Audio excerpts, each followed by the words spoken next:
यदि तपाईं हाम्रो च्यानलमा नयाँ हुनुहुन्छ भने आजै खोज खबर इन्टरटेनमेन्ट युट्युब च्यानललाई सब्स्क्राइब गरेर साथमा रहेको बेल बटनलाई थिचेर हामीसँग जोडिनुहोला। 24 घण्टा ताजा समाचारहरू हेर्न सबैभन्दा पहिला तपाईको मोबाइलमा नेपालमा शिक्षा बाबा भनेर चिनिनुहुन्छ।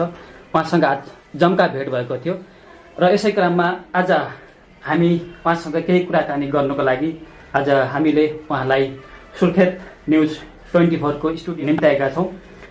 नमस्कार, आउनुहोस्। जय नेपाल सर। आराम हुनुहुन्छ? हजुर सर। तपाईँ यो शिक्षा बाबा भनेर योभन्दा पनि पहिले हामीले सुनिरहेका थियौँ र तपाईँका भिडियोहरू देखिरहेका थियौँ। हजुर। यो मैले यस्तो शिक्षा बाबा बन्नुपर्छ भन्ने सोच कहाँबाट आयो यहाँको? यो मेरो सोच यस्तो सर, अब किन भन्दा पहिला चाहिँ म चाहिँ जुत्ता सिलाउने काम गर्थेँ सर। जुत्ता? हजुर। म प्रहरीको जागिर छोडेर अनि मैले गाउँघरमा जुत्ता सिलाउने काम गर्थेँ।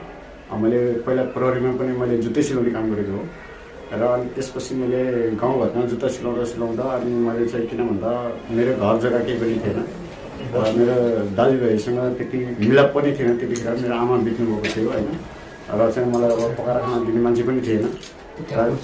त्यो अवस्थामा मैले चाहिँ किन भन्दा मैले एउटा मेरो घरको छेउमा भनौँ न मेरो गाउँमा चाहिँ नजिक जङ्गल छ। त्यो जङ्गलमा चाहिँ जस्तो हाम्रो पोखरको अहिले मैरे गुफा चमेरी गुफा भनिन्छ त्यस्तै गुफा चाहिँ मेरो एरियामा पनि त्यस्तै चाहिँ ओडार थियो।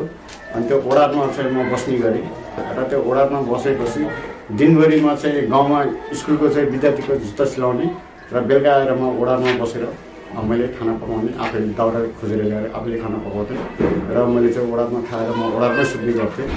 र चाहिँ त्यसरी मैले चाहिँ त्यो वनको छेउको ओडारमा म चाहिँ त्यहाँ चाहिँ बाघ बस्ने ठाउँ हो।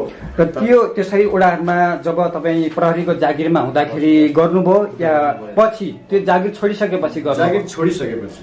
जागिर तपाईँले जागिर छोड्नको कारण के हो? जागिर यस्तो, अब किन भन्दा मेरो आमाले चाहिँ अब जहिले पनि अब म त अब जुत्ता सिलाउनेमा म त बिजी हुन्थेँ। कहिले कहिले दसैँ तिहार भनेर म घर आउनु पनि पाउँदिनँ, मैले अर्डरको काम गर्नु पर्थ्यो। र मेरो आमाले भन्नुहुन्थ्यो कि है म बिमारी भएँ र दसैँ तिहारमा जसरी घर आइज भन्थ्यो। अनि त्यहाँबाट मैले चाहिँ दसैँमा घर जाँदा आमा बिमार हुनुहुन्थेन, तर उहाँले किन चाड मान्नको लागि पनि मलाई चाहिँ बोलाइहाल्नुहुन्थ्यो, झुक्क्याएर बोलाउनुहुन्थ्यो। अनि मैले चाहिँ ठिकै छ, अब यो बारम्बार यसरी चाहिँ आफ्नो काम छोडेर आउनुपर्छ भने बरु म कामै छोडिदिनु पऱ्यो। त्यतिखेर उमेर पनि कमजोरी थियो, अलिक कम थियो र अनि मैले त्यो जागिर छोडेँ। अनि जागिर छोडेपछि अनि फेरि मैले घर गाउँमा चाहिँ जुत्ता सिलाउने काम गरेँ। आमा बित्नुभयो, आमा बितेपछि अनि त्यहाँबाट मेरो घर व्यवहारहरू सबै दाजुभाइको सबै हाम्रो चाहिँ फाट्दै गयो। अनि फाट्दै गएपछि अनि त्यहाँबाट मैले चाहिँ अब किन मलाई अब दाजुभाइबाट हेल्प केही पनि पाइनँ र मेरो पनि अब आमामाथि मोड एकदम घुमी गर्न थाल्यो। अनि त्यसपछि अनि मैले चाहिँ ल ठिक छ, के मर्छु के बच्छु भनेर म जङ्गलमा गएर म टोल छिमेकसँग मैले बास मान्दिनँ, मलाई बस्न देऊ मैले भनिनँ। जङ्गलमै बस्नु? जङ्गलमै बस्छु म। त्यो गुफा चाहिँ हजुरहरू पोखरा आएर पनि हेर्न सक्नुहुन्छ, सबै नेपालको दाजुभाइ दिदीबहिनी विश्वको मान्छेलाई आएर हेर्न सक्नुहुन्छ। अहिले मैले त्यसको लागि मैले एउटा आश्रम बनाउँदैछु, शिक्षा बाबा आश्रम। शिक्षा बाबा आश्रम? हजुर, त्यही गुफालाई बनाउँदै बसेको गुफालाई। त्यो गुफा कत्रो छ, ठुलो छ र त्यत्रो आश्रम बनाउने लायकको छ त? गुफा यस्तो छ, किन भन्दा त्यो गुफा पहिला कस्तो खालको गुफा हो भन्नुहुन्छ भने पहिला यो चुनाको आकारबाट बनेको गुफा। त्यो गुफा चाहिँ त्यसमा पहिला कस्तो थियो भन्दा म बसेको गुफामा होइन कि म बसेको त्यहाँ चाहिँ तीनटा गुफा छन्। तीनटा गुफा छन् कि दुईटा गुफा चाहिँ त्यहाँ हाम्रो जुन अहिले शरणार्थी टिबिटिन शरणार्थीहरू हाम्रो पोखरामा आएर बसेको जुन ह्याङ्जा भन्ने ठाउँमा त्यहाँ सबभन्दा नेपालको पुरानो रिफ्युजी क्याम्प भनेर चिनिने पोखराको चाहिँ ह्याङ्जाको रिफ्युजी क्याम्प हो शरणार्थीको। सबभन्दा नेपालमा पहिला आएको बासन्ता हो। त्यो शरणार्थी क्याम्पमा को पछाडि चाहिँ जङ्गल छ, त्यो जङ्गलमा त्यहाँ गुफा छ। त्यो गुफामा पहिला लामाहरू तपस्या बस्थ्यो, ध्यान गर्थ्यो दुईटा गुफामा। तर लामा बस्ने गुफामा म बस्ने कि म एउटा खुल्ला गुफा छ, त्यो खुल्ला गुफामा म बस्ने गरेँ। चमेरी गुफा। त्यो गुफालाई तपाईँले केही थप त्यही नयाँ बनाउनु भएको छ कि? त्यसलाई रिपेयरिङ मैले केही पनि गरेको छैन, गर्नु भएन। त्यसमा ढोका पनि छैन, झ्याल पनि छैन, गाह्रो लागेको पनि छैन।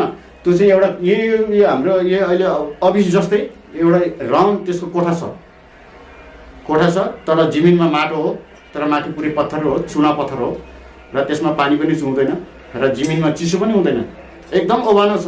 तर हामीले चाहिँ लेडिजले माटोले लिपे जस्तो एकदम प्लेन छ, ढलन जस्तै। र तपाईँ यसरी शिक्षा बाबा बनेर घुम्दै गर्दा तपाईँको छिमेकहरूमा अथवा तपाईँको गाउँघरमा के कस्तो प्रकारको प्रतिक्रिया दिन्छन् त? अब गाउँघरमा यस्तो हो, अब मेरो गाउँघरमा प्रगति भनेको अब पहिला त मैले किन भन्दा मैले भनौँ न मैले जुत्ता सिलाउने गरेँ गाउँघरमा त केही अब कतिपय मान्छे राम्रो थियो कतिपय मान्छे नराम्रो थियो त्यो आफ्नै ठाउँमा थियो र अहिले मैले सिक्का लाएर हिँड्दाखेरि एउटा मैले मेरै टोल छिमेकमा एउटा भाइले मलाई सुझाव दियो कि मैले किन भन्दा मैले सपना देखेँ 3 रात मैले लगातार त्यही ओडारमा मैले सपना देखेपछि अनि त्यहाँबाट सिक्का लगाएको मैले सपना देखेपछि मैले किन भन्दा मैले यो त्रिशूल छ नि मैले भगवान् मैले सानैबाट मान्ने मान्छे मैले अहिले ठुलो भएर मात्रै होइन मैले त्रिशूल बोकेको सानैदेखि सानैदेखि त मैले पूजा गरेर हुन्छु भगवान्लाई मैले मानिरहन्छु म चाहिँ मेरो गाउँ चाहिँ मुस्ताङ हो मुस्ताङ मेरो बाउको चाहिँ थलो मुस्ताङ हो त्यति रमणीय स्थानलाई छोडेर तपाईँ यसरी घुम्नुको कारण त्यही सपनाले नै तपाईँलाई चेन्ज गरिदियो हजुर अनि पछि मैले बुद्ध धर्म हाम्रो चाहिँ बुद्धको चाहिँ भोटेहरूले हाम्रो थकाली गुरुङहरूले यही माला लगाउँछ यही माला जप्ने गर्छ हजुरहरूले पनि कतिपय ठाउँमा देख्छौँ होइन तर म पनि बुद्ध कास्टकै हो तर मेरो बाबु चाहिँ मुस्ताङको हो म चाहिँ पोखरामा जन्मेको पोखरामा हुर्केको मेरो आमाले माइतमा बसेर मलाई हुर्काएको हो मेरो बाउले चाहिँ मेरो आमालाई त्यागेको हुनाले र म माइतैबाट हुर्केको र अझै पनि म माइतैमा आइरहेको छु तपाईँको आमाले किन त्याग्नु भयो मेरो आमाले होइन मेरो बाउले छोडेर मेरो बाउले चाहिँ जता गयो उतै स्वास्नी बनाउने 20-25 स्वास्नी बनिसक्यो र छोरा भनेको हामी 2टा मात्रै हो मेरो बाबापट्टि अहिले मेरो बाबा पनि बित्नुभयो मेरो आमा पहिल्यै बित्नुभएको हो र मेरो आमाले चाहिँ यस्तो चाहिँ स्वास्नी टिपेर हिँडेको पछि लाग्यो भने मेरो भविष्य बिग्रिन्छ मेरो बच्चाले दुःख पाउँछ तपाईँको बाबाले जवान बनाउँछु तपाईँको बाबाले 20-25 स्वास्नी बनाउनु भयो अहिले तपाईँले कति बनाउनु भयो अहिले मैले त बिहे गरेछु बिहे गर्नुभएको छ म लेडिजसँग टच पनि छैन अब पहिला बुद्धि नपस्दा त अब त्यो आफ्नै ठाउँमा छ त्यसो भए अब तपाईँ बिहे नगर्ने हजुर मैले बिहे गर्दिनँ भने म बसिरहेको छु तर अझै पनि मसँग बिहे गर्छु भन्ने मान्छे धेरै छन् बिहे गराइदिन्छु भन्ने मान्छे पनि छन् तर म चाहिँ बिहेपट्टि म छैन किन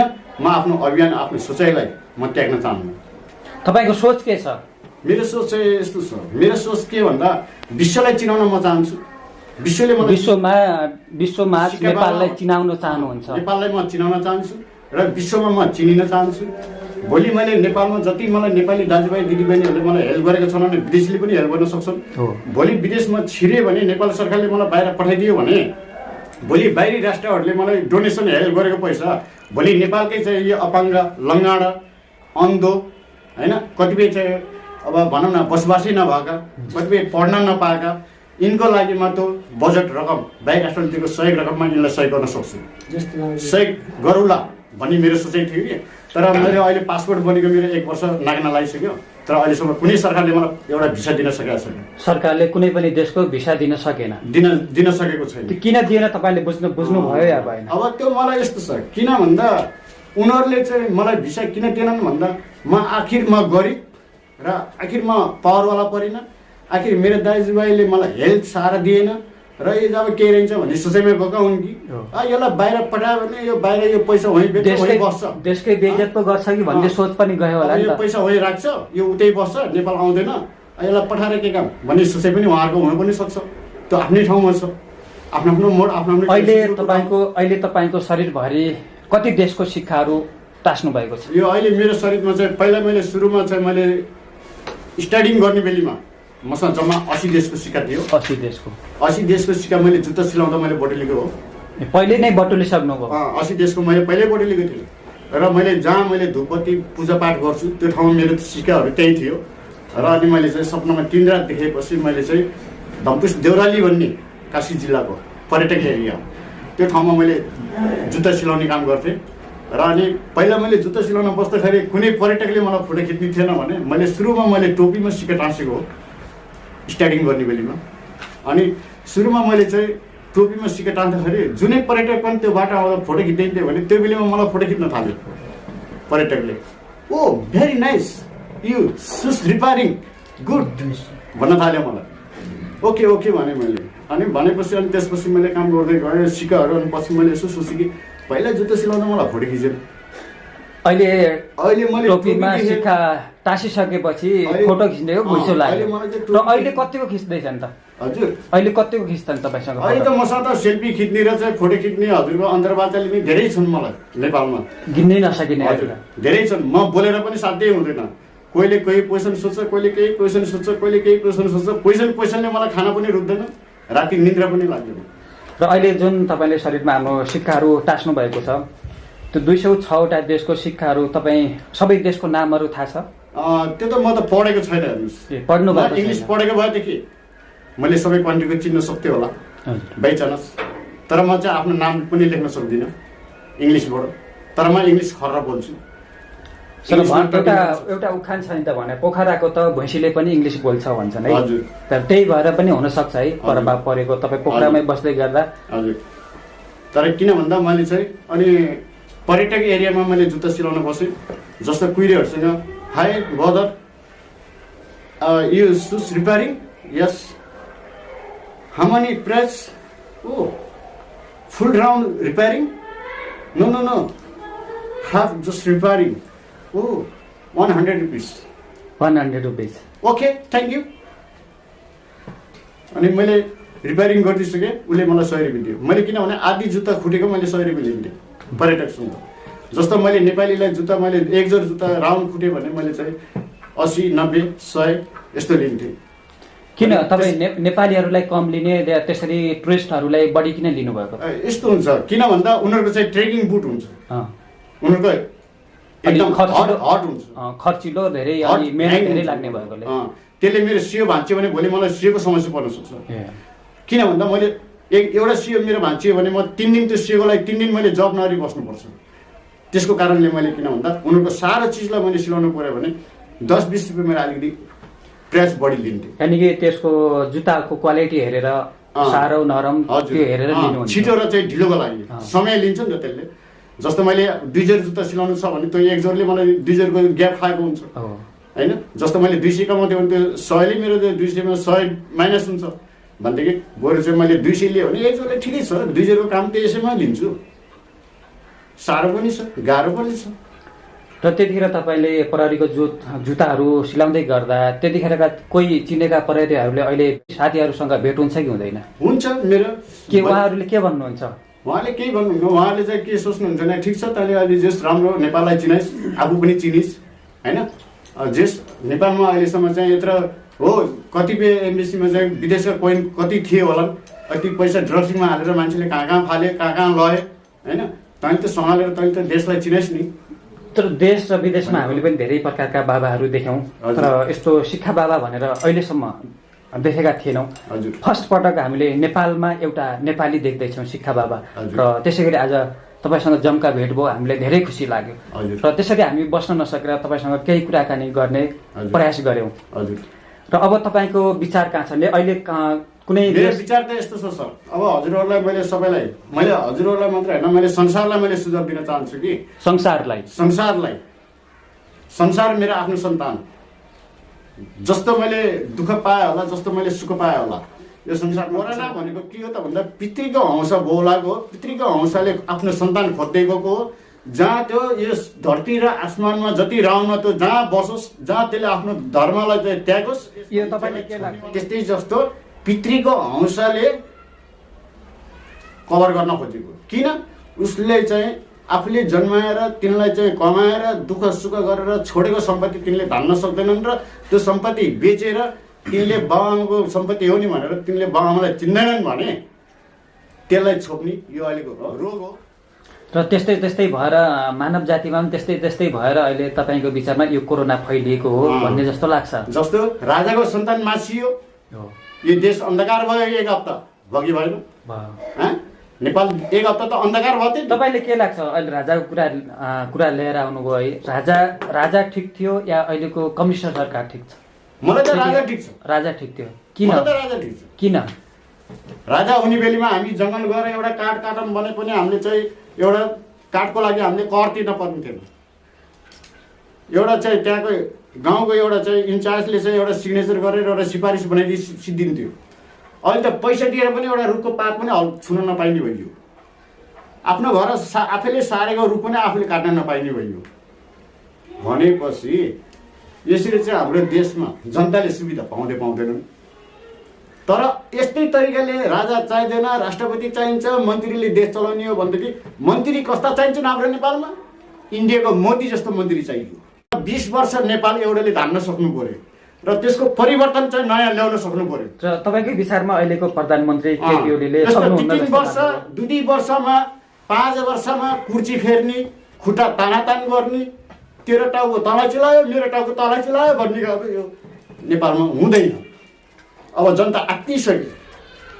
6 महिना 7 महिना लकडाउन हुँदा भाडामा बस्नेलाई छुट न्युजमा आउने, घरबेटीले छुट के अरे भाडामा बस्नेले छुट नपाउने, घरबेटीले छुट नदिने भनेपछि अब यो जिम्मा कसले लिने? 6 महिनासम्म त घर भाडा कसले तिर्दिने र तिमीलाई रासन पानी कसले दिने? काम नगरी त भएन। सम्पत्ति हुनेले त सुती खानु नरे। दिनभरि काम गरेर बेलुका 1 माना चामल र 1 लिटर तेल ल्याएर खानेले त हुनु पर्यो त एउटा केही न केही।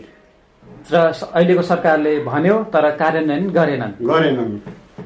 सरकारी जग्गामा भाडामा बस्नुलाई सरकारी जग्गामा पनि कतिपय ठाउँमा चाहिँ सरकारी जग्गामा छुट भइरहेछ, भाडा 6 महिनाको तिरेर हिँड्छन्। कतिपयले चाहिँ सरकारी जग्गामा भाडामा बस्ने 6 महिनाको भाडा तिरिरहेका रहेछन्।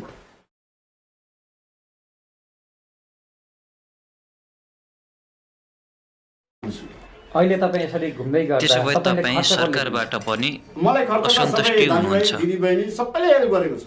सबैले दिनुहुन्छ? अफिसबाट पनि मलाई सहयोग गरेका छन्। समिति यातायातले पनि सहयोग गरेको अफिसरमा आफ्नो पहिचान चिनाउन जान्छु, आफ्नो अभियान देखाउन जान्छु र उहाँले सक्दो सहयोग उहाँहरूले गरेका हुन्छन्।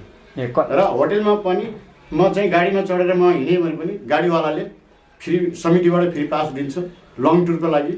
नजिकको लागि प्रहरी सम्पर्कबाट म गाडी चढ्छु र प्रहरीकै सम्पर्कबाट हिँड्छु। र बिचमा कहीँ खाना खानु पऱ्यो भने गाडी स्टाफ खाना चाहिँ गाडीको स्टाफले खुवाएको हुन्छ, तर मलाई भोकै लिएर हिँड्दैन। तर मलाई सबैले सहयोग गरिरहेछ, नगरेको होइन। त्यो मैले चाहिँ गरेन भन्न हुँदैन। अहिले पुरै नेपाल घुम्नुभयो त? हजुर, मैले 3 राउन्ड नेपाल घुमेर अहिले 4 राउन्डमा सुर्खेत आउँदैछु। अहिले नेपालमा कतिवटा जिल्ला खान त्यो थाहा पाउनु भएको छ? नेपालमा अहिले 77 जिल्ला घुमेर आउनु? हजुर, मैले 3 राउन्ड चाहिँ मैले चाहिँ 75 हो। अहिले दुईटा अहिले जिल्ला थपेको हो अहिलेको पालीमा।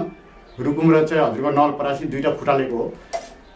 यो 2टामा पनि म अहिले पुगेर आउनुभयो। हजुर, नेपालका 77 जिल्लाहरूमध्ये सबैभन्दा बढी तपाईँले राम्रो लागेको जिल्ला कुन हो? मेरो लागि त मैले राम्रो नराम्रो आफ्नो नेपाललाई भन्न चाहन्न। यहाँले त्यो हुन्छ नि त, एउटा आफ्नो हिसाबले पनि हुन्छ नि त, यहाँका मान्छेहरू राम्रो रहेछन्, यहाँको कल्चर राम्रो रहेछ किन भन्दा हुन्छ नि त। किन भन्दा मैले चाहिँ अन्तर्राष्ट्रिय न्युजमा हामी त नेपाल अब हामी विदेशमा हुँदा नेपाल त हामीले राम्रै नै लाग्छ। नेपाल नाम नेपाल मेरो लागि सबै राम्रो छ। नेपाल मेरो लागि सबै राम्रो छ। मैले किन भन्दा अन्तर्वार्ता दिँदाखेरि मैले युट्युब च्यानलमा हाल्ने बेलामा मेरो नेपाललाई मैले यो राम्रो यो नराम्रो भने मैले छुटाउन चाहन्न। तपाईँको नेपाल सबै मेरो एउटै हो, सबै राम्रो, सबै राम्रो। नेपालको चाहिँ सबै मेरो फ्यामिली हुन्, यसलाई नराम्रो दृष्टिबाट म भन्न चाहन्न। तर विश्वमा टप नेपाल हो, सुन्दर नेपाल हो। सानो देश भए पनि र कुनै इम्पोर्टेन्ट चिज नेपालमा नभए तापनि नेपालमा कमी कमजोरी के छ? अहिलेसम्म नेपालमा चाहिँ राजा हुँदाखेरि त ठिक छ, राजाले ल्याउन सकेनन् होला। आज चाहिँ किनभने लोकतन्त्र गणतन्त्र भइसक्यो, यत्रो चाहिँ वर्ष पुगिसक्यो। नेपालमा चाहिँ सबभन्दा चाहिँ अरू देशका जे इम्पोर्टेन्ट सामान के चाहिन्थ्यो त्यो चिज चाहिँ नेपाल सरकार चलाउने, सरकार देश चलाउँछु भन्नेले चाहिँ नेपालमा इम्पोर्टेन्ट के छ? कमजोरी पेट्रोलको कमजोरी छ, ग्यासको कमजोरी छ, फलम गलाउने मेसिनको कमजोरी छ, तामा गलाउने मेसिनको कमजोरी छ। यति चिज हाम्रो नेपाल मिसिन छिर्दिने र यति चिज चाहिँ हामीले नेपालमा बनाउन पाउने भने हामी इन्डियासँग भिख माग्नु पनि पर्दैन, इन्डियासँग धरोडी राख्नु पनि पर्दैन, इन्डियामा हामी लोड गर्न जानु पनि पर्दैन। बरु नेपालको लोड गरेर लैजाओस् न विदेशमा। Oh very nice, repairing first time just Nepal, good good good भनेर विदेशीले नेपालको सामान युज गरोस् न। हामी खालि नेपालको होइन विदेशको मात्रै युज गर्छौँ। अनि कसरी नेपाल बन्छ? नेपालमा चाहिँ मोटरसाइकल कति पुलिसले पक्रेर मोटरसाइकल माटामा गडेर बसेका छन्। त्यो मोटरसाइकल इन्डियामा भएदेखि अहिले नयाँ बनेर आउँथ्यो, सोरमा आइपुग्थ्यो। हाम्रो नेपालका इन्डियालाई र कवाडी नयाँलाई लिलाम गरेर इन्डिया पठाएर त्यसलाई चाहिँ 80 लाखको मोटरसाइकल अहिले 3 लाख रुपियाँ 4 लाख रुपियाँ नेपालमा खरिद्न पर्ने भइसक्यो। त्यही मोटरसाइकल नेपालमा गलाएर त्यही इन्जिनलाई, ठुलो इन्जिनलाई सानो इन्जिनको सेटिङ बनाएर नेपालबाट बाहिर पठाइदिउँ न। त्यो मिसिन ल्याउन सक्ने सरकार हामीलाई चाहियो नेपालमा। कुनै देशसँग हामी हात थप्नु पर्दैन, कुनै देशको गाडी हामी चढ्नु पर्दैन।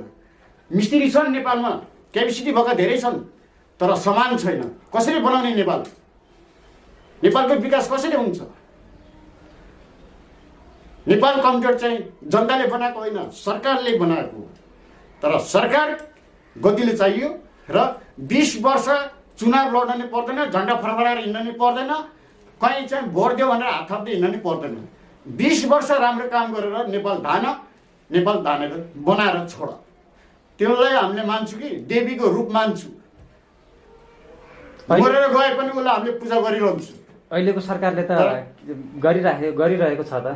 अब यसो मेरो सोचाइमा अहिलेको सरकारले नगरे होइन, दुईटै पार्टी सजेर पार्टी हो, सजेर सरकार हो, काम गरेका छन्। तर आखिर केमा मिलेन, खुर्सानी बढ्दै जान्छ, टुप्पोबाट सुक्दै आउँछ, त्यस्तो भइसक्यो। भनेपछि हरियो खुर्सानी भन्ने कि सुकिया खुर्सानी भन्ने जस्तो चाहिँ देश बनाइसक्यो। तर गर्न त अहिलेको सरकारले गरेको छ। किनभने अहिलेसम्म चाहिँ जति मन्त्री भए तापनि अहिलेसम्म प्रत्येक ओडामा गाउँमा चाहिँ धुलो उडे तापनि ओडामा जानु पर्यो भने खुट्टाले हिँडेर जानु परेको थियो भने अहिले चाहिँ हिँड्न परेको छैन। धुलो उडाएर भए पनि प्रत्येक ओडामा मान्छे पुगेका छन्। ओडाको कर्मचारी पनि पहिला चाहिँ जुत्ता रुमालले पुछेर अफिसमा पुग्थ्यो भनेदेखि अहिले मोटरसाइकलमा चढेर पुगिसक्यो भने अहिलेको सरकारले विकास नगरेको होइन, गरेको छ। मोटरसाइकलमा त पुगे, तर यहाँका नेपालका सबै जनताहरूले त मोटरसाइकल चढ्न सकेका छैनन् नि त। यहाँ तपाईँको यो त्रिशुलीमा भाँडो देखिरहेका छौँ। हजुर, यो भाँडोमा के हाल्नु भएको छ? यो भाँडो होइन, यो हजुरको चाहिँ यो डम्बरू हो। डम्बरू यो मेरो त्रिशुल हो। यो त्रिशुल चाहिँ मैले चाहिँ किन भन्दा मैले भगवान मान्छु। अनि त्रिशुल भने चाहिँ तपाईँ शिवलाई मान्नुहुन्छ? शिवलाई मात्रै होइन, मैले संसारलाई मान्छु। संसारमा जति रूप छन् ती आकारका भगवानको मूर्ति यहाँ हेर्न सक्नुहुन्छ पन्साएर हजुरले। जो देखाउनुहोस् त। हिन्दूदेखि लिएर बुद्धसम्मको हेर्न सक्नुहुन्छ हजुरले राम्रोसँग। सबै मूर्तिहरू यहाँ छन्, सबै तस्बिरलाई मैले मान्छु। भगवानको पनि रूप लाखौँ हुन्छन्, करोडै हुन्छन् र चाहिँ शक्ति एउटै होला। र मानिसको पनि चाहिँ कालो पनि हुनसक्छ, गोरो पनि हुनसक्छ, ब्युटी पनि हुनसक्छ। कुन भगवानको रहेछ फोटो देखाउनुहोस् ल हेर्नुहोस् हजुरले राम्रोसँग हेर्न सक्नुहुन्छ, सबै हेर्न सक्नुहुन्छ। रुखो मालामा पनि थियो, घन्टीहरू हेर्न सक्नुहुन्छ, सबै हेर्न सक्नुहुन्छ। ल हेर्नुहोस्, देवी पनि छन्, महादेव पनि छन्, गणेश पनि छन्, बुद्ध पनि छन्, शिव पनि छन्, साँप पनि छन्, सम्पूर्ण छन् यसमा। तपाईँ सबै भगवानलाई बोकेर हिँड्दै हुनुहुन्छ? हजुर, म सबैलाई विश्वास गर्छु। एकछिन यहाँले सटक्क उठिदिनु पऱ्यो, कति सिक्काहरू लगाएका छन् हामी देख्न चाहन्छौँ। हुन्छ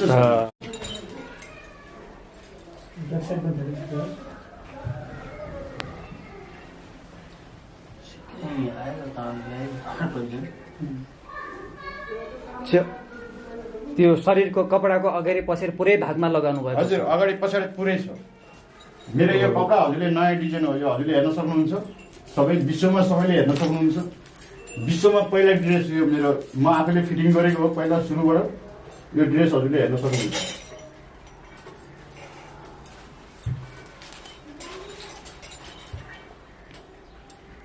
तपाईँले यो यसरी यत्रो गरुङ्गो सिक्काहरू बोकेर हिँड्दाखेरि तपाईँलाई अप्ठ्यारो महसुस हुँदैन?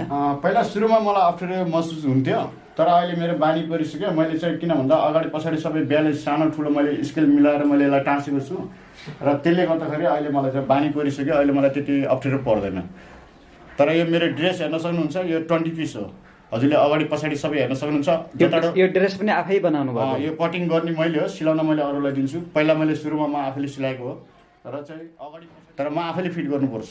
तर यो डिजाइन मैले निकालेको हो र अहिले हाम्रो नेपाल सरकारले र हाम्रो नेपालले राम्रोसँग बुझेको भयो कि आज मेरो नाम यो युनिफर्मले पनि मेरो गिलिज बुकमा नाम लेख्नु पर्ने हो। विश्वमा पहिलो ड्रेस हो यो, युनिट हो यो। कुनै देशमा पनि यो फिटिङ छैन। अहिले कुनै देशमा पनि यो फिट गरेर कसैले पनि लगाएको छैन। 21वटा पिस थियो, मैले अहिले 20 पिस बनाएको छु। यसलाई 1 पिस अझै घटाएँ मैले। तर यो ड्रेस अगाडि पछाडि सबै हेर्न सक्नुहुन्छ हजुरले। यो पिस खोल्ने हो, यो गाडीको पाटा छुट्टा छुटिन्छ सबै। यो पुरा छुटिन्छ यसरी? पार्ट छुटिन्छ यो? हजुर, यो सबै बटनबाट जोइन भएको छ, हेर्न सक्नुहुन्छ राम्रोसँग। यहाँबाट एक पार्ट, यहाँबाट पनि पार्ट, सबै ठाउँबाट पार्ट। हजुर, अगाडि पछाडि टाई छ, हजुरले हेर्न सक्नुहुन्छ। टाई पनि पछाडि छ, अगाडि पनि छ। अगाडिबाट लगाए पनि हुन्छ, पछाडिबाट लगाए पनि हुन्छ। यसको उल्टा सुल्टा भ्यालु छैन। प्यान्टको पनि त्यही हो, सबै तलदेखि माथिसम्म पुरा पार्ट। हजुर, सबै फोल्डिङ। तर एक प्रकारको तपाईँ डिजाइनर पनि फेसन डिजाइनर पनि जस्तो लाग्यो हामीलाई। हजुर। तर मेरो यो किनभने ड्रेसबाट पनि मैले नेपाललाई चिनाउन राखिरहेको छु, विश्वलाई चिनाएको पनि छु। तर मैले यो ड्रेसबाट पनि गिलिज बुकमा नाम आउनु पर्ने हो, तर चाहिँ हाम्रो नेपालबाट कसैले चाहिँ बाहिर पहल नगरिदिएको हुनाले अहिलेसम्म नाम निक्लेको छैन। तर विश्वमा पहिला ड्रेस हो यो, 20 पिस छ यो। 20 पिस? हजुर। अनि 20 पिस नामाकरण गर्नुको रहस्य के रहेछ?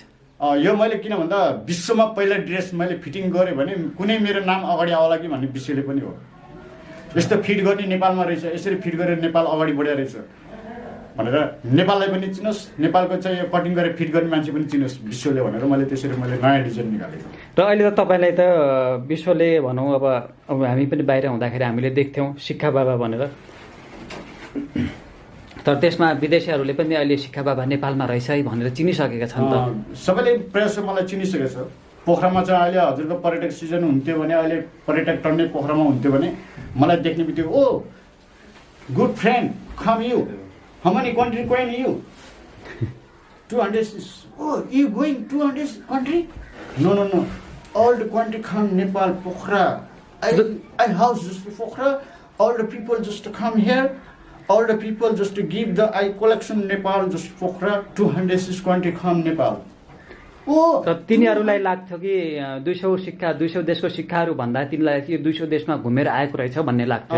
उनीहरूले के सोध्थ्यो भने तैँले यत्रो देशको कलेक्सन गरेर त यत्रो देश गएर आएकोस् भनेर उनले भन्दाखेरि, तर मैले के भन्थेँ भने म कुनै देश गएको छैन, तर सबै देशको मान्छे यहाँ आइपुग्यो र यहीँ मैले भेटेर उहाँहरूबाट मैले कलेक्सन गरेर यति देशको पैसा मैले भोलि दिइसकेँ। र यसबाट पनि प्रुफ पनि भइहाल्यो त यो हाम्रो देशमा 206वटा देशका मान्छेहरू घुम्न आउने रहेछन् भन्ने एउटा त्यो पनि प्रुफ भयो त। नेपाललाई किनभने राम्रोसँग विदेशीहरूले नि चिनिसके र नेपालले पनि चिनिसके। अहिलेसम्म किन भन्दा हाम्रो नेपालमा चाहिँ जति पर्यटक आए उनलाई यति देश नेपालमा छिर्यो भने कतिपय पर्यटकलाई पनि थाहा थिएन होला, हाम्रो नेपाललाई पनि थाहा थिएन होला। आज मेरो यो कोइनबाट सबैलाई थाहा हुने भयो। हो। र यहाँनिर हामीले ठुलो सिक्का देखिरहेका छौँ जो कि बुद्धको फोटो छ। यो सिक्का कताको रहेछ, नेपालकै रहेछ कि या कुनै? अब यो चाहिँ मैले किन भन्दा अब यसलाई मैले चाहिँ कसरी चिनाउन चाहन्छु भन्दा इन्डियाले भन्छ बुद्ध इन्डियामा जन्मिएको, नेपालले भन्छ बुद्ध नेपालमा जन्मिएको। अब यसमा तपाईँको दुईटा बुढीको पोइ कुना गएर रोइ भने जस्तो अब नेपाल भन्ने कि इन्डिया भन्ने। तर यो सिक्का चाहिँ कुन देशले काट्यो त मलाई थाहा छैन, तर मैले चाहिँ कोसिस गरेँ र मैले फुत्काएँ र मैले टाँसेर चिनाएको छु। नेपालीमा अक्षर छ र साल छ, तर पैसा भनेर लेखेको छैन र यो देशमा जन्मेको भनेर त्यो लेखेको पनि छैन। तर बुद्ध जन्मेको कहाँ? लुम्बिनी कपिलवस्तु। किन भन्दा इन्डिया कपिलवस्तुमा जानुभएको छ। इन्डिया र चाहिँ नेपालको सिमानामा उनको चाहिँ घर रहेछ, बस्ने ठाउँ, र उनको बाबा आमा बस्ने ठाउँ पनि मैले हेरेर आएँ। अहिले उनको नयाँ दरबार बुद्धको बनाएको पनि छन् त्यहाँ, र मैले उनको बस्ने गुफा पनि मैले देखेँ र त्यहाँ गएर मैले उनको इतिहासहरू पनि मैले बुझेँ। तर बुद्ध भनेको आखिर सिमानाले गर्दाखेरि अलिकति इन्डिया छिरेको रहेछ र त्यसले गर्दा इन्डियाले मेरो भनेको रहेछ। इन्डियाले बुद्धमाथि दाबी गरेको रहेछ। नत्र भने पहिला नेपालको रहेछ र पछि खिच्दै आएर इन्डियामा घुसेछ। र अहिले त्यो लुम्बिनीमा तपाईँ काठमाडौँ घुम्नु गएको छ कि छैन? म काठमाडौँ घुमेको छु। पशुपतितिर कतिको जानुहुन्छ? पशुपतिमा वर्षको एकचोटि गएर हुन्छ। त्यहाँ अनेक प्रकारका विचित्रका बाबाहरू बसिरहेका हुन्छन्। त्यो हुलमा छिर्दाखेरि तपाईँले के भन्छ र तपाईँले कस्तो प्रकारको महसुस हुन्छ? म हुलमा यस्तो हुन्छ, मैले किनभने पशुपतिमा जहाँ पनि म मन्दिरमा जाँदाखेरि जहाँ पनि मैले प्रहरीको सम्पर्कबाट मैले एउटा क्यान्डिडेट सिभिलको युनिफर्मको एउटा मैले साथी लगेको हुन्छु र कसैले मलाई टच गर्नु पाउँदैन। र मेरो तपाईँ जता जाँदा पनि एउटा आफ्नो सुरक्षाको निम्ति सुरक्षाको निकायबाट म हिँडेको हुन्छु। प्रहरीको सम्पर्कबाटै जानुहुन्छ? हजुर। यदि प्रहरी आर्मी सशस्त्र त्यो निकायमा चाहिँ को छ हेर्ने रेपजेप उसको सम्पर्कबाट म गएको हुन्छु। किन तपाईँले के यतिकै मतलब खालि बिना सुरक्षाको लागि हिँड्दाखेरि के तपाईँलाई डर लाग्छ?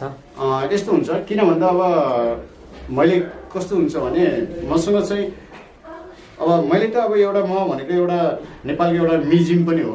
म्युजियम आफ्नै म्युजियम अहिले हेर्दा पो मान्छे झालाझुलु देख्दाखेरि त अब यो मान्छे के होला भने जस्तो हुन्छ। एउटा उखान छ नि हिन्दीमा चल्ता फिर्ता भन्छ नि त, त्यस्तै चल्ता फिर्ता म्युजियम।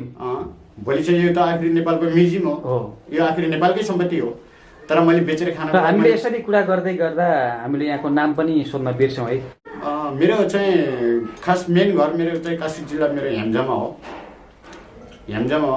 अहिले चाहिँ अब महानगरपालिका वडा नम्बर 25 पर्यो, तर मेरो रामबहादुर परियार मेरो नाम हो। तर सिक्का बाबा भनेर त अहिले मलाई सबैले चिन्न थाले।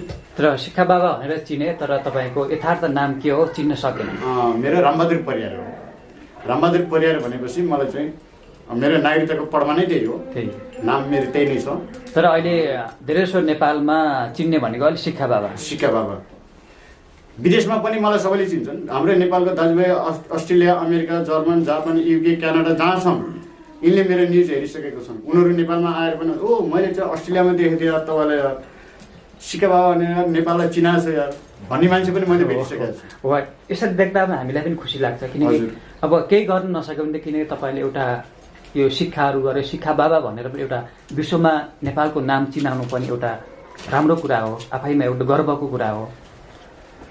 र अब तपाईँको योभन्दा पछिको मिसन के छ? कुनै देशमा जाने विचार छ कि? अब मैले त यस्तो सोचेको छु, अब किन भन्दा अब यो महामारी यस्तो भइरहेको छ, अब सरकार पनि अब थिरको छैन होइन। किन भन्दा सालको किलो गाडिया भए अब भैँसी पनि अडिन्थ्यो होला। अब बाँसको किलो गाडियो, भैँसी चाहिँ भागे गर्ने, किलो फेरे गर्दाखेरि अलिक गाह्रो भयो। अब त्यो भएको हुनाले अब मैले पनि किन भन्दा अब त्यो किलाको भर गर्नुभन्दा त्यो दामलाको भर पर्नुभन्दा अब बरु चाहिँ अब सबै अब छोडिदिउँ सम्झिदिउँ कि भन्ने अवस्था जस्तै पनि मलाई लाग्यो। अब मैले के भन्छु भने अब चाहिँ अब लास्ट फाइनली एउटा चाहिँ सरकारले अहिले मलाई अब कुनै अब देशको एउटा भिसा दियो भने दियो, नदिए खण्डमा म अब दोहोऱ्याएर भिसा ल्याऊ भन्न जान्न। म चाहिँ एउटा अब चाहिँ म किन भन्दा म आफू जुन मैले शक्ति पाएको ठाउँ छ, जुन म आफूले दुःख कष्ट घुचाडेको ठाउँ छ, त्यो ठाउँलाई म एउटा चाहिँ गुफा एउटा आश्रम बनाएर संसारका मान्छे त्यहाँ आएर भेटघाट गरेर उहाँहरू हिँड्न सक्नुहुन्छ। र उहाँहरूको लागि एउटा म मरेर गए पनि सिक्का बाबाको चाहिँ गुफा स्थापना यो है भनेर चाहिँ म मरे पनि त्यो ठाउँ कहिले पनि नमेटिस्। त्यो ठाउँको चाहिँ 2-4 पैसा आम्दानी भएको पनि धनीलाई दिन्न, गरिबलाई दिन्छु, अपाङ्ग र चाहिँ लङ्गडालाई म सहयोग गर्न चाहन्छु। त्यो गुफाको बजेट जतिले आएर त्यहाँ दान दिन्छन्, जतिले आएर त्यहाँ सहयोग गर्छन्, त्यो रकम म चाहिँ गरिबको लागि सेवा गर्न चाहन्छु, तर म धनीको लागि सेवा गर्न चाहन्न। म सरकारको हात थाप पनि थाप्दिनँ, त्यो बेलीमा सरकारको पछि लाएर पनि हिँड्दिनँ। त्यो गरिबहरूलाई सहयोग त गर्ने भन्नुभयो, त्यो तपाईँले कसले डोनेट कसले दिने भयो? त्यहाँ मेरो गुफामा हेर्न आउनेहरूलाई किन भन्दा मैले टिकट सिस्टम गराएको हुन्छु। खाली भेगमा अहिले चाहिँ किन भन्दा अहिले मैले नेपालको 3 राउन्ड भ्याएर 4 राउन्डमा पहिलेको अवस्था कस्तो देख्नुभयो? अहिलेको अवस्था पहिलाबाट हेर्दै आएर मैले किन भन्दा अहिले चाहिँ पहिला एउटै नेपाल थियो, एउटै सरकार थियो भने अहिले 7वटा प्रदेश बनाएर 7वटा चाहिँ राष्ट्र बनाएर राजधानी बनाएर चाहिँ बाँडफेड गरिदिएर आफ्नो ठाउँ आफूले बनाउला नि भनेर छोडिदिएको थियो सरकारले। खोइ मैले त अहिले त फोर्स पावरले मात्रै ठाउँ बन्दो रहेछ, बिना पावरको ठाउँ नबन्दो रहेछ नि जस्तो लाग्यो। तर यो प्रणाली प्रदेशमा बनेको देख्नुभयो कि देख्नु भएन? अब यो ठाउँ पनि मैले यसो हेर्दाखेरि अब बाटोको लागि बन्यो भनौँ भने धुलो छारो खानु परेको छ, धुवा खानु परेको छ, धुलो भातसँग छारो निल्नु परेको छ। अब बनेको छैन भन्ने भने अब घाँस पन्साएर हिँड्नु परेको त छैन भने विकास त छ नभएको होइन, तर विकास छ नभएको होइन, तर चाहिँ छिप्पीको परालको टाउवा हालिएन कि हरियो परालको टाउवा हालियो, धुवा बढी उड्यो कि। अब यो ठेक्का लिनेको कमजोरी हो कि सरकारको कमजोरी हो कि सरकारको कमजोरी हो कि बुझ्नै गाह्रो। आखिर पैसा ब्यालेन्सको चाहिँ डिस्काउन्ट गरेर चाहिँ ब्यालेन्सले पुगेन भनेर त्यो ब्यालेन्सको माइनस गरेर काम गर्न लागेको हो कि त्यत्रो चाहिँ करोडको लगानी लिइसकेपछि, करोडको लगानी थालिसकेपछि भेडीको पानीले त पैसा लाग्दैन, एउटा सिर्फ गाडीको पैसा लाग्छ होला। एउटा ट्याङ्करमा पानी खनाउनु त सक्थ्यो होला नि, त्यसलाई पनि तिर्खा लाग्थ्यो होला, त्यो बाटोलाई पनि तिर्खा लाग्यो होला यत्रो खडेरी पर्दा। आफ्नो मात्रै तिर्खा मेट्ने कि बाटोको पनि तिर्खा मेट्ने हो?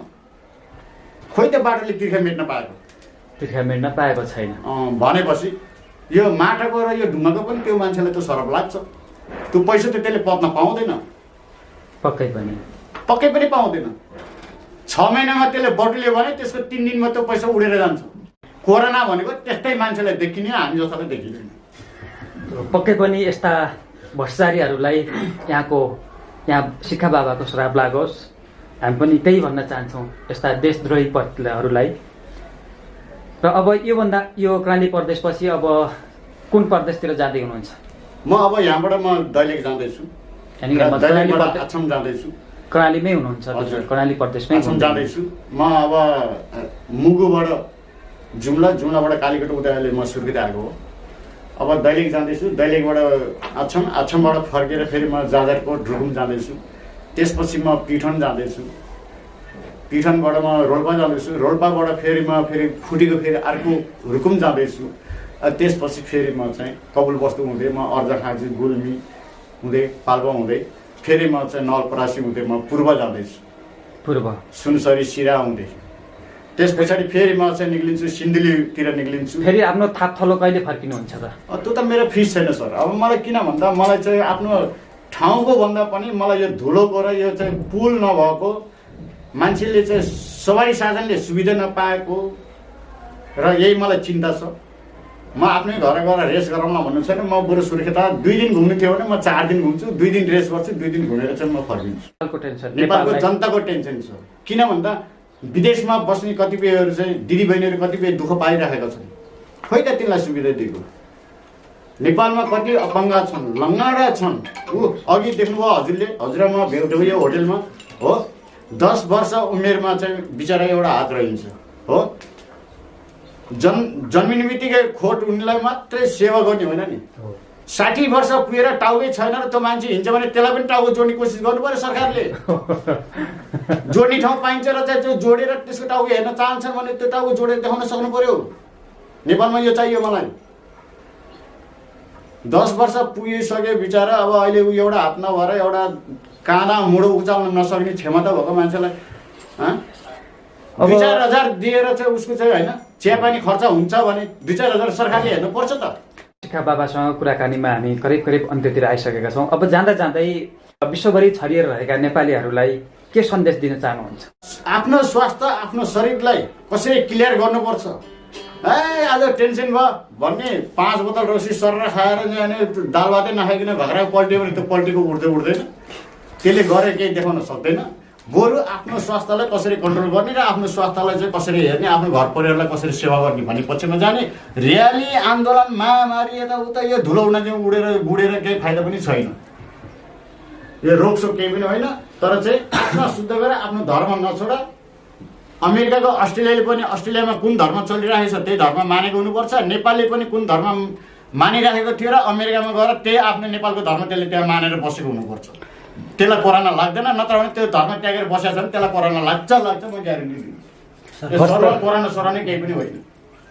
म यही नै भन्न चाहन्छु। लकडाउन हुने बित्तिकै म पहिला लकडाउनभन्दा अगाडि म भरतपुर चितुनमा थिएँ र लकडाउन हुन थालेपछि मलाई त्यहाँको चाहिँ वडाहरूले जिम्मा लिन सकेन र तपाईँ आफ्नै जिल्ला जानुहोस् भने म पोखरामा चाहिँ म गएँ। पोखरा गएर मेरो वडाको मान्छेलाई मैले के भने ल अब लकडाउन भयो, अब म घुम्ने ठाउँ छैन, मसँग अब मेरो जागिर छैन, केही छैन, घर छैन, अब मलाई खाने खर्च त चाहियो भनेर म वडामा जाँदाखेरि वडाले भने ल त ठिक छ म तपाईँलाई दिन्छु भने 8 किलो चामलले मलाई 6 महिना खान पुग्छ। 8 किलो चामलले 6 महिना खान पुग्छ। अनि पछि चामल सिद्धियो, 2-3 दिनमा चामल सिद्धियो। मैले ल सर चामल सिद्धियो भने अब थप छैन। एक पोका दाल अनि 8 किलो चामल, त्यो अरू छैन, खुर्सानी नि छैन, केही पनि छैन भनेपछि अब त्यस्तो तरिकाले रात दिएर पनि साध्य होला। अनि आखिर मैले के भने ल ठिक छ, कोरोना लाग्यो नि मैला लाग्छ होइन, सबैको कोरोना सर्यो नि मैला सर्छ। तिम्रो मलाई राजसास मलाई केही पनि चाहिएन। म जुत्ता सिलाउँछु, गाउँ हिँड्छु। गाउँमा कसैले चाहिँ हिँड्न पाउनुहोस् भने मलाई रोक्न पाइँदैन। वडा अध्यक्षले रोक्न पाउँदैन, पुलिसले पनि रोक्न पाउँदैन। म सबै ठाउँमा मसँग नत्र मलाई कति महिना लकडाउन गर्ने त्यतिको मलाई रासन भयो भने आएर पुलिसले पनि ल आफ्नो काम गर्नुहोस्, खानुहोस् भनिदियो। वडाले पनि म सक्दिनँ, म सही गर्न भन्यो। तपाईँले पनि मलाई त्यहाँ आधी दिन पाउनुहुन्न भन्थ्यो। मैले चाहिँ आफ्नो 6 महिना मैले गाउँमा जुत्ता सिलाएर हिँडेँ। हेर्नुहोस्, पहिला मैले 100 रुपियाँ जुत्ता सिलाएको लिन्थेँ भने त्यो बेला मैले 20 रुपियाँ जुत्ता सिलाएको लिएँ। किन?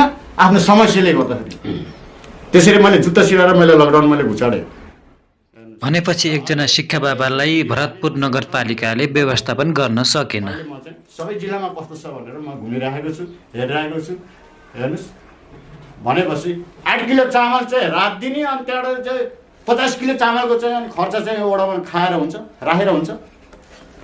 दिने 8 किलो, देखाउने 50 किलो। 50 किलो भनेपछि अनि कसरी यिनलाई चाहिँ अनि आफ्नो मान्छे भनिन्छ, कसरी यी कुर्चीका कर्मचारीले राम्रो काम गर्यो भनेर कसरी चिनिन्छ? ल भन्नु। 3 पुस्ता खाना पाउने खर्च छ, खोइ त्यो खर्च कहाँ गयो? हिसाब गर्ने हो भने छँदै छैन। अब जति बजेट आउँछ खालि कर्मचारीका उयो सिडिओ कार्यालय बनाउने, पुलिसका जिपरका बनाउने, खानेपानीका अफिस बनाउने, सभा सिट, घर सुत्ने खाट छैन उहाँ सभा सिट टन्न कुर्सी भरेर चाहिँ डेकोरेसन देखाउने। अनि जनताले कहाँ हुन्छ बजेट, जनतालाई कहाँ हुन्छ सहयोग? खानेपानीका ट्याङ्की त बनाए, तर त्यो ट्याङ्कीमा पानी कहिल्यै भएन। अब पानी त के को हुन्थ्यो? अब बाक्लो ड्रम ल्याएर हाले अब पानी अडिन्थ्यो। त्यो पातलो ड्रम ल्याउँछ के त काटी कता कतै पुवाल पर्दैन, चुहेर गइहाल्थ्यो। यो नेपालको ढुकुटी पनि त्यस्तै पुवालै पुवाल। पैसाले, कानुन भनेको पैसामा गइरहेको छ। अरू देशमा कानुन पैसामा जाँदैन, पैसा बरु फालिन्छ, कानुन रहिरहन्छ। नेपालमा त पैसाले कानुन लैरहेको छ। त्यसैको विदेशीले भन्छन् कि अब विदेशीले के भन्छन्? ओ Nepal, oh, very nice, Nepal. Very nice. I come just to Nepal. Oh, 100 suits. 100 Nepali suits. Oh, here, just Nepali people. How much fresh this? 2,000 rupees. Oh, 2,000. With the job you.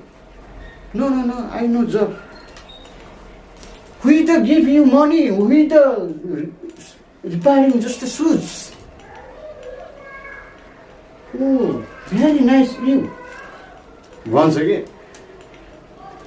Nepal सानो देश छ, नेपाल चाहिँ एकदम गरिब भन्ने सोचेको थियो हामी। नेपालमा एकदम चाहिँ घुम्न आउनु मन लाग्छ। नेपालमा हामी आएर हामीले एउटा चाहिँ 100 रुपियाँ चप्पल किनेर लागेको हुन्छ, उसले 2000 को 3000 को बुट लगाएर हिँड्छ, 20000 को बुट लगाएर हिँड्छ। जब छैन, कहाँबाट काम गरेको छैन हैन, कहाँबाट ल्याए त्यसले त्यत्रो बुट लगाउने पैसा?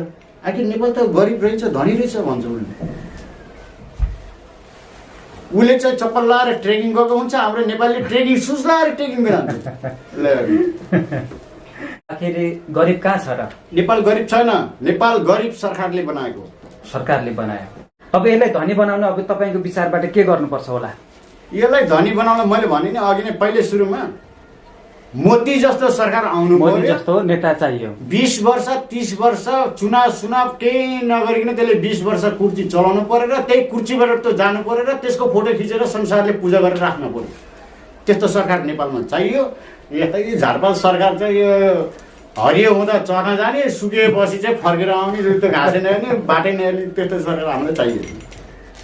अब यो त नेपाली जनताहरूले चाहेर ल्याएको हो नि त, यो त गणतन्त्र। अहिले नेपालमा गणतन्त्र छ नि त। अब जनता जनताले चाहेर ल्याएको, जनताले उठाएका हुन्, जनतालाई अब उठाएकै देखिहाल्यो। अब अहिले देखिहाल्यो, देखेन? यत्रो चाहिँ महामारी भूकम्पमा देखे, अहिले यो कोरोनामै देखे। सरकारले के गरिरहेछ, हामीले के गर्नुपर्ने रहेछ, अहिले त जनताले धेरै अनुभव भइसक्यो। अब त जनता त अब त राजा चाहियो भन्ने पक्षमा गइसके। मैले धेरै विचार पाइसकेँ नेपालमा घुमेर। अब त पार्टीको पक्षमा पनि नजाने भइसक्यो जनता, अगाइसके। चोर भए पनि राजै चाहिन्छ, साधु भए पनि राजै चाहिन्छ। एकचोटि डम्बरी बजाइदिन्थ्यो हाम्रो राजा आएर भन्ने भइसक्यो जनता यो कम्युनिस्ट सरकारबाट अथवा यो गणतन्त्रबाट यति मन मारिसके, अगाइसके। जनता त धेरै अगाइसके। तर हामीलाई त लाग्छ गणतन्त्र नै ठिक जस्तो लाग्छ नि त। अब गणतन्त्र त ठिक त लाग्छ त नि। अब गणतन्त्र भनेको अब किनभने गणेश हुन्, गणेशलाई पुज्नु त पर्छ, नपुज्ने होइन। बोलिदिने भयो पो हुन्थ्यो, बोल्दै बोल्दैन। अब क्या आफू मात्रै बोलेर ज्ञान दिएको, उताबाट नै बोलेको सुन्न पाए त हुन्थ्यो त। त्यो छँदै छैन। हस् दर्शकबिन, राजा त जताततै बोल्थे, राजा त जताततै फैलिन्थे, जताततै सर्थे। र यसै गरी हामी यो भिडियोबाट हामी छुट्टिने अनुमति चाहन्छौँ।